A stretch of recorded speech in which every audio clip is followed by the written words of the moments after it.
mendapatkan kebahagiaan dalam aktivitas apapun sekalipun sederhana. Tapi ketika kebahagiaan itu tidak diiringi dengan ridha Allah, rasanya itu akan selalu sementara. Kita butuh momen-momen baru untuk mendatangkan kebahagiaan itu.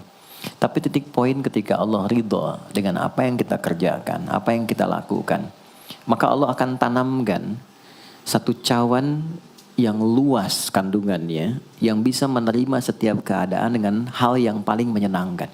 Apapun yang kita lihat selalu nyaman. Yang kita dapati, kita ridha dengan apa yang Allah berikan. Keadaan itulah yang oleh Nabi itu diungkapkan dengan komen yang sangat simpel tapi dalam isinya. Kata Nabi, ajaban di amril mu'min. Orang beriman itu kalau benar imannya, maka kehidupan itu mengagumkan. Bila dia mendapatkan kesuksesan, dia iringi dengan kesyukuran. Sehingga sifatnya tetap proporsional. Dia sukses tapi ada keseimbangan dengan syukur. Sehingga tidak berlebihan menyalurkan kesuksesannya itu. Dan dengan sifat berlebihan itu hanya memberikan beban pada dirinya. Saya pernah sampaikan kan, di kesuksesan itu identik dengan gaya hidup. Rumus gaya di fisika itu kan selalu F1 banding lurus dengan F2. Apa yang didapat itu yang keluar. Tapi orang tidak boleh lupa bahwa F itu selalu berbanding lurus dengan P. Gaya berbanding lurus dengan tekanan, hukum Pascalnya. Semakin banyak gaya, semakin tertekan hidupnya. Itu bandingan nilai kehidupannya. Nah, jadi gaya itu diperkenankan. Karena itu bagian dari energi. W sama dengan F dikalikan S. Hukum energi kan begitu. Jadi hidup nggak mungkin kalau nggak ada energi. Tapi energi yang terbaik itu akan dihasilkan, membawa kesuksesan kebahagiaan ketika ridha Allah tertanam. Saat dia sukses, dia bersyukur sehingga proporsional. Saat dia merasakan duka pun, dia nyaman karena punya sabar. Nah, sabar itu mahal. Di Jepang ada banjir, itu bisa minta maafnya luar biasa, tak tahan dia bunuh diri. Di kita banjir bisa berenang. Itu gambaran. Cuma kalau nggak seimbang repot juga. Nah, membangun keseimbangan itu butuh konektivitas yang kuat dengan Allah. Konektivitas itulah yang dalam bahasa agama disebut dengan sholat namanya. Ya. Di pertemuan lalu kita sudah mencakup beberapa bagian dari sholat itu. Tapi saya ingin tekankan sedikit untuk menguatkan. Sholat berasal dari kata wasala atau silatun. Dasarnya kata wasala yang berarti terkoneksi dengan kuat. Terhubung dengan erat. Kita pernah dengar istilah silaturahmi kan? Ya kan? Kalau kita kumpul, bahasa kerennya saya mau silaturahmi kan. Tapi goalnya tercapai nggak? Ya, silaturahmi itu kan dari kata silah, terhubung dengan erat, rasa sayang dan perhatian. Sehingga parameternya itu bukan saat datang. Kalau datang kita nyapa, wajar karena orangnya ada. Tapi kalau berpisah kita masih ingat, masih peduli, masih mendoakan, masih ngontak, itulah silah namanya. Di setiap keadaan kita masih terkoneksi. Keadaan kita yang terhubung dengan Allah. Sehingga di setiap tempat kita diperhatikan. Di pekerjaan kita dibimbing. Di rumah tangga kita diiringi. Sehingga semua berjalan mudah dan membahagiakan. Yang melatih kita untuk terkoneksi sehingga nggak putus dengan Allah. Itulah yang disebut dengan sholat. Sehingga goal dari sholat itu adalah membangun konektivitas kita dengan Allah yang kuat. Itu yang dimaksud di Quran surah keempat An-Nisa di ayat 103. فَإِذَا قَضَيْتُمُ الصَّلَاةَ maka jika anda telah tuntas mengerjakan sholat, فَاذْكُرُوا اللَّهَ. Ukuran keberhasilan sholat anda itu ketika anda merasakan konektivitas dengan Allah, mulai nyambung. Qiyaman, jalannya ingat Allah. Sehingga kalau orang jalan, bekerja di apapun, saat dia ingat Allah, dia bisa memfungsikan tubuhnya sehingga tidak mengerjakan apa yang Allah tidak sukai.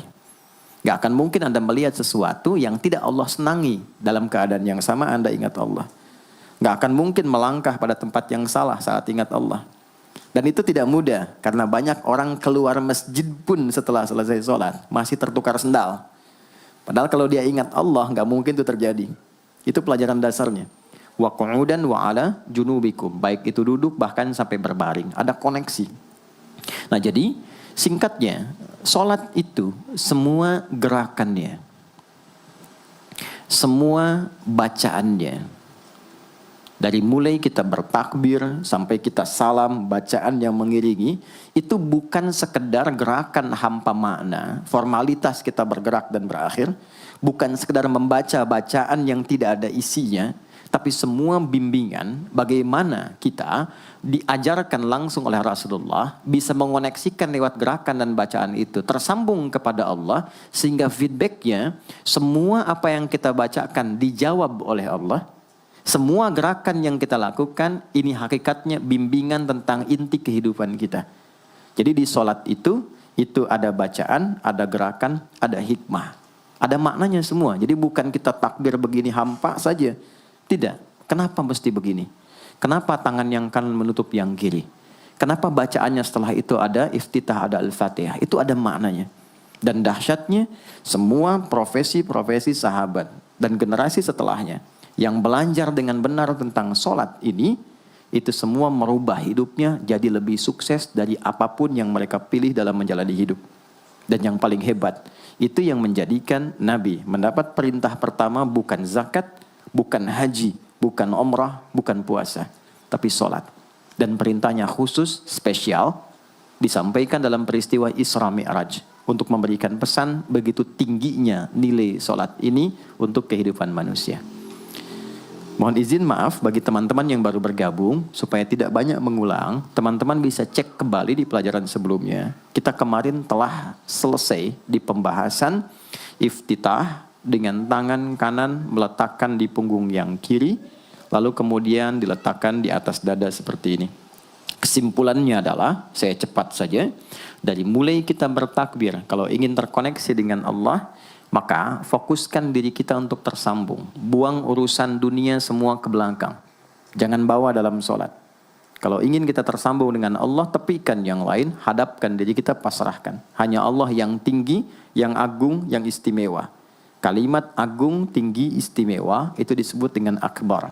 Maka kita ucapkan Allahu Akbar. Kita buang semua urusan dunia ke belakang, pasrahkan diri kita, hadirkan sekarang hanya Allah yang agung saja. Itu poinnya. Kenapa problemnya tidak sedikit orang sholat itu sulit menemukan kekhusyuan? Karena dia bertakbir masih membawa dunia. Dia tidak sholat dengan memahami gerakan takbirnya. Dia jadikan sebagai formalitas. Apakah benar? Secara fikih benar. Gugur kewajiban, dapat pahala sesuai keikhlasan, tapi value dari sholat yang mahal itu nggak dapat. Itu poinnya. Buang semua urusan dunia, kemudian tambatkan diri kita hanya kepada Allah. Dan uniknya kata Nabi, di fase itulah setan mulai bertugas yang mengganggu kita, supaya kita tidak fokus untuk memahami dan melakukan apa yang kita baca dan kita gerakan. Ada setan khusus menggoda orang sholat, namanya khanzab. Nanti ada 9 jenis setan yang detil tugasnya itu berada di sekitaran kita. Mungkin satu kali Mas Baim kita belajar tentang fikih setan. Belum pernah ada kan ya? Anda kalau ke sini cuma tahu jalan yang lurus, nggak tahu macetnya, nggak tahu lubangnya, sulit menghindarinya.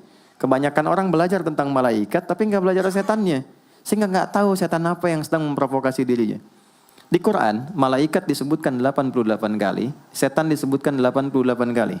Kalau kita cuma dengar motivasinya, nggak tahu provokasinya, kita nggak tahu bagaimana cara menghindari yang ini. Itu poinnya. Khanzab itu dia menggoda orang sholat, dimulai dari takbir. Jadi kalau belum takbir, Anda bisa merasa fokus apa saja. Nggak percaya silakan. Sebelum takbir tuh bisa siap fokus. Tapi begitu Anda mulai bertakbir, di hadis riwayat Abu Daud, Allahu Akbar, fayaqulu syaitanu. Maka di sini setan mulai tugasnya untuk mengganggu orang supaya nggak dapat nilai-nilai tadi. Maka dia berkata, udhkur kadza. Kamu ingat ini ya, kamu ingat itu ya. Betapa Anda memulai dengan membuang semua urusan dunia. Tapi kalau sudah takbir, itu setan yang install. Masuk sendiri dia. Makanya kalau nggak percaya silakan nanti zuhur tuh ya. Begitu Anda takbir, itu masuk semua. Ingat ini, ingat itu, mobil parkir di mana. Sampai ceramah saya sekarang pun itu akan masuk. Ingat ya, ada setan yang goda. Nah itu setan itu. Itu setan sendiri. Membuat kita itu begitu lupa. Sampai lihat ujung hadisnya. Hatta la yash'ural musalli kam raka'atan yusalli. Sampai nanti akan ditemukan orang sholat. Dia tidak sadar berapa rakaat sedang menunaikan sholatnya. Nah itu kalau Nabi sampaikan pasti terjadi. Poin. Untuk kita bisa mengatasi itu, poinnya apa? Quran surah ke-29 dulu, ayat 45. Quran surah 29, Al-Ankabut, ayat 45. Di Islam tuh uniknya begini, istimewanya. Enggak ada satupun ibadah yang hasil kreasi manusia. Semua terukur. Ini dalilnya, alasannya, landasan kita ibadah itu dari Tuhannya ini. Penjelasan contohnya ini dari Nabi. Pakemnya begini, kodifikasi ilmunya seperti ini. Sehingga terjaga sampai kapanpun.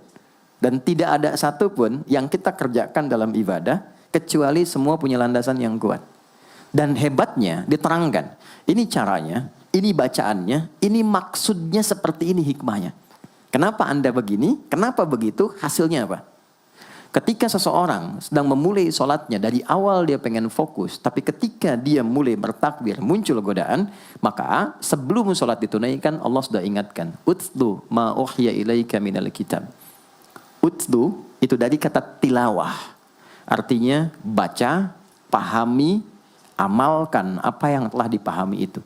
Jadi sejatinya sebelum sholat, kata Allah kalau ingin menikmati sholatnya, ingin tahu value dari sholat dan dihasilkan seperti orang dulu meraihnya, maka jangan kita terfokus untuk formalitas saja. Yang penting benar bacaan, takbir sampai salam terjaga. Betul, sekali lagi, itu menggugurkan kewajiban, formulasinya selesai, secara fikih tuntas, tapi hikmah sholat yang tadi itu kita nggak dapat.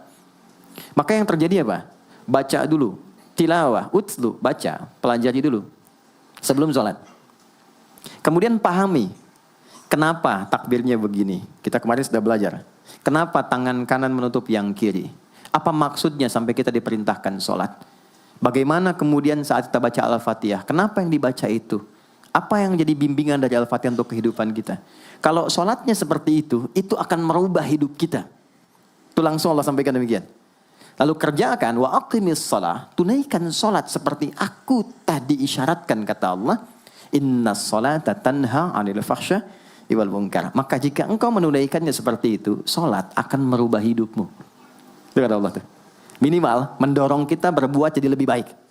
Jadi bukan sekedar menjadikan kita pribadi baik, tapi semua yang kita kerjakan menjadi lebih baik. Itu sholat. Itu yang bisa merubah seorang Jundub bin Junadah yang dikenal dengan Abu Dzar Al-Ghifari. Ini teman-teman, kenapa Ghifar itu viral? Ghifar itu adalah desa pembegal. Jadi semua sekampung begal semua. Sekampung. Pimpinannya namanya Jundub bin Junadah. Jundub bin Junadah. Singkatnya masuk Islam. Saat masuk Islam, secara singkat saja, Nabi arahkan, diajarin sholat. Betapa sholat merubah hidup beliau, jadi lebih baik. Kembali ke kampungnya, mengajarkan, singkatnya apa? Madinah heboh dengan kedatangan tapak kaki, yang ternyata itu orang-orang Ghifar. Sekampung kurang lebih masuk Islam, dan berubah jadi orang baik semua. Merubah hidup mereka. Jundub orang sukses, setelah itu jadi ustadz. Ini mungkin yang menginspirasi judul preman jadi ustadz. Ini tadinya pembegal. Pembegal semua. Sekampung sukses, jadi orang baik, aktivitasnya berubah, lebih berkualitas. Untuk memberikan inspirasi ke generasi masa depan. Bahwa kami dulu pernah begini, dengan sholat kami berubah, kesuksesan kami raih, maka diviralkanlah nama daerahnya. Tambahkan al di depannya, ujungnya tutup dengan i. Maka dilekatkan nama bekennya, kunyah, namanya Abu Dzar. Abu Dzar Al-Ghifari. Al-Ghifari itu untuk memberikan kesan begini, saya ini dari Ghifar. Itu kampung jelek, desa tempat pembegal, tapi Islam merubah, saya menjadi lebih baik. Sholat mengarahkan saya punya kualitas hidup yang lebih baik. Itu poinnya. Sejak peristiwa itu, orang-orang Islam dari manapun yang bukan Arab, itu selalu melekatkan nama daerahnya untuk mengenalkan. Islam pun sudah sampai ke tempat saya. Buktinya, saya menjadi baik. Ada namanya Muhammad, punya bapak namanya Ismail, punya kakek namanya Ibrahim, kakek buyutnya Al-Mughirah, eyang buyutnya Al-Bardizbah, tinggal di kecamatan Ju'fah, kabupatennya Bukhara, provinsinya Khorasan, negaranya Uzbekistan sekarang. Maka karena dari Bukhara, dia kenalkan diri, datang ke daerah Arab, saya dari Bukhara. Rumus yang sama, tambahkan al di depannya, ujungnya i. Maka dia katakan, Ana Al-Bukhari. Itulah Imam Al-Bukhari. Bukan orang Arab. Kita punya guru besar Syekh Nawawi dari Banten. Ana Nawawi Al-Bantani. Ana Ahmad Yasin Al-Padangi. Tapi kesan kota itu untuk menunjukkan Islam telah sampai ke tempat saya dan merubah saya menjadi lebih baik. Kang Baim datang ke Mekah, umrah, katakan saya Baim Bong al tanah kusiri. Maka kesan yang dibangun itu telah sampai ke tempat saya, merubah saya lebih baik. Saya Arman al Pondok Indahi misalnya kan, tidak masalah. Itu sah. Dan orang mengenal, oh rupanya Islam telah ke setiap wilayah. Tapi value-nya sampai enggak. Jangan cuma kita katakan saya dari fulan, saya dari tempat A. Poinnya adalah apa yang merubah engkau dari Islam menjadikan engkau lebih baik. Jadi kalau ada orang Islam mengaku Muslim, lisannya tidak lebih baik. Maaf sekali, telinganya mendengar tidak yang baik, perilakunya kurang baik, maka dipertanyakan klaim keislamannya. Sudah sejauh mana saya mendapatkan keberkahan dari Islam itu? Itu yang menjadikan kenapa sholat paling pokok dipaksa kita wajib. Bukan karena sujud rukuknya. Anda tidak sujud pun tidak akan menurunkan status Allah sebagai Tuhan. Tetap Tuhan. Tapi ternyata ada value besar yang dengan kasih Allah diminta kita sholat supaya kita minimal jadi orang baik. Dan sukses dalam hidup.